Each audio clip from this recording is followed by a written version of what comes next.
Sallallahu ala Muhammad. Sallallahu. Assalamualaikum warahmatullahi wabarakatuh. Sahabat lovers yang berbahagia dan bermakna. Pada kesempatan yang sangat berbahagia ini, kita akan membahas sekilas tentang salah satu ulama sufi legendaris yang berasal dari Yaman, untuk Aceh, yang mampu membayar hutang Aceh untuk kerajaan Inggris. Namun sebelumnya jangan lupa untuk like, komen, subscribe and share. Selamat mendengarkan.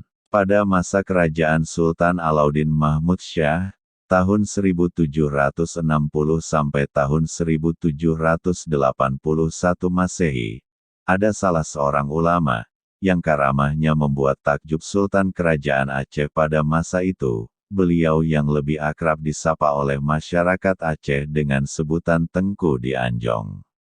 Beliau dikenal sebagai ulama tasawuf, namun juga sangat berperan sebagai ulama fikih, dan telah membimbing banyak manasik haji bagi calon-calon jamaah haji, baik dari dalam wilayah Kesultanan Aceh, Sumatera maupun dari Pulau Jawa, bahkan juga jamaah yang berasal dari Semenanjung Malaya, yang akan menunaikan ibadah haji ke Tanah Suci Makkah melalui Aceh.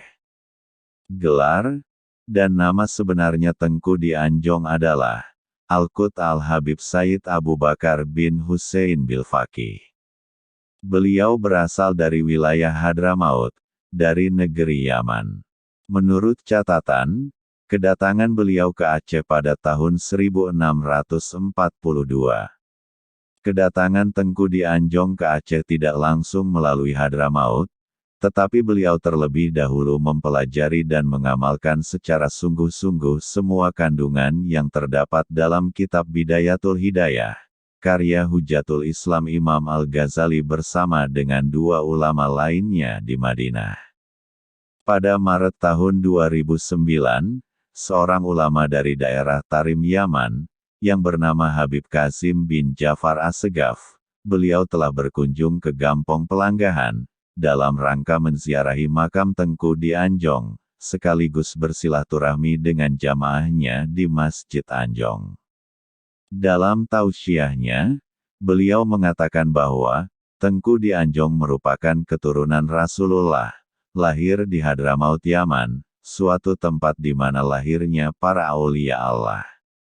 Dari sekian banyak aulia Allah, Tengku di Anjong merupakan salah satu ulama yang terkenal dengan kedalaman ilmunya, akhlaknya sangat mulia, semangat dakwahnya yang sangat kuat, dalam rangka menyebarkan agama Islam, dan menegakkan syahadat di muka bumi, yang kemudian Allah mengantarkan beliau ke Aceh, yang juga disebut Al-Aci oleh bangsa Yaman. Dalam naskah penelitian lapangan, pada tahun 1987 mengemukakan tentang kejadian pada masa Sultan Alauddin Mahmud Shah. Pada saat itu, Kerajaan Aceh mengalami defisit neraca pembayaran hutang dalam jumlah yang besar kepada Kerajaan Inggris. Hal ini sangat mencemaskan Sultan karena menyangkut martabat kerajaan. Konon kabarnya pula, meskipun semua hasil emas yang diperoleh dari tambang di Pariaman dikumpulkan, bersama-sama dengan seluruh kekayaan kerajaan, namun jumlahnya masih belum mencukupi untuk melunasi hutang kepada kerajaan Inggris. Sultan kemudian diberi pendapat oleh majelis kerajaan agar meminta bantuan Tengku di Anjong. Saran tersebut diterima, dan dikirimlah utusan untuk menghadap Tengku di Anjong yang dibekali dengan seperangkat hidangan makanan untuk memuliakan ulama kacaf tersebut. Mengetahui maksud kedatangan utusan tersebut, Tengku di Anjong menyarankan agar persoalan ini dibicarakan dengan Tengku Syiah Kuala, Mufti Kerajaan Aceh.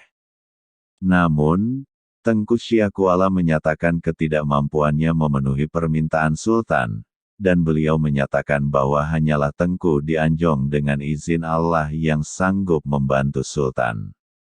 Tengku di Anjong pun bersedia dan meminta untuk disediakan beberapa buah goni ke salah satu tempat di pinggiran Krung Aceh pada ketika itu, yang sekarang dikenal dengan Pantai Pirak. Semua goni tersebut diisi dengan pasir dan diangkut ke Pantai Cermen, Ulele. Sedangkan hidangan dari Sultan beliau kembalikan dengan pesan bahwa, salah satu dari hidangan tersebut hanya boleh dibuka oleh Sultan sendiri. Ketika Sultan membuka hidangan itu, ternyata isinya emas dan permata. Begitu juga pasir dalam goni yang dibawa ke Pantai Cermen sudah berubah menjadi perak. Dengan logam mulia itulah Sultan Aceh membayar hutang kepada kerajaan Inggris.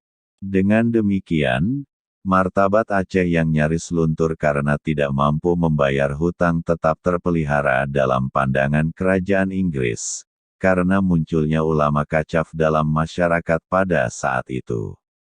Nama Masjid Tengku di Anjong adalah sebuah julukan yang diberikan oleh masyarakat Pelanggahan, di mana tempat masjid itu berdiri untuk mengenang dan menghormati sang ulama tokoh pendiri masjid tersebut.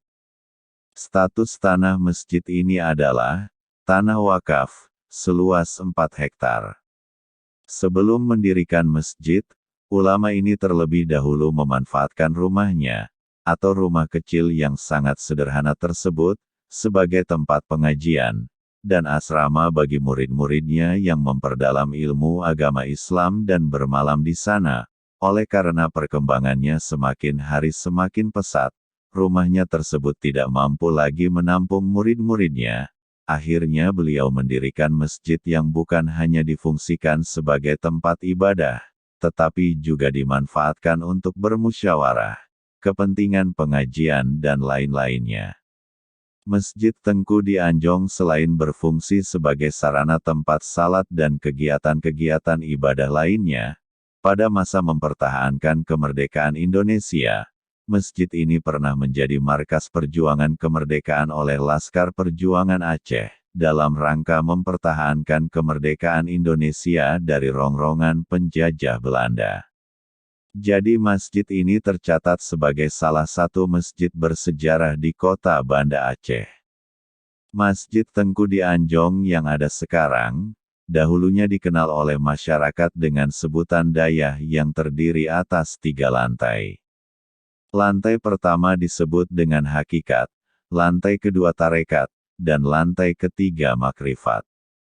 Dayah ini pernah dibakar oleh Belanda karena dianggap sebagai pusat doktrin anti penjajahan. Di kawasan Masjid Tengku di Anjong, dahulunya juga dibangun semacam asrama, untuk menampung jamaah haji yang dikenal oleh masyarakat dengan sebutan Rumoh Raya. Bisa dikatakan bahwa gelar Aceh Serambi Mekah sangat erat kaitannya dengan peran Tengku di Anjong dalam membimbing jamaah haji yang mendapatkan dukungan kerajaan Aceh pada masa itu. Inilah sekilas tentang salah satu ulama sufi legendaris yang berasal dari Yaman, untuk Aceh, yang mampu membayar hutang Aceh untuk kerajaan Inggris. Bila sobatku sekalian tertarik dengan kisah ini, jangan lupa like, komen, subscribe and share.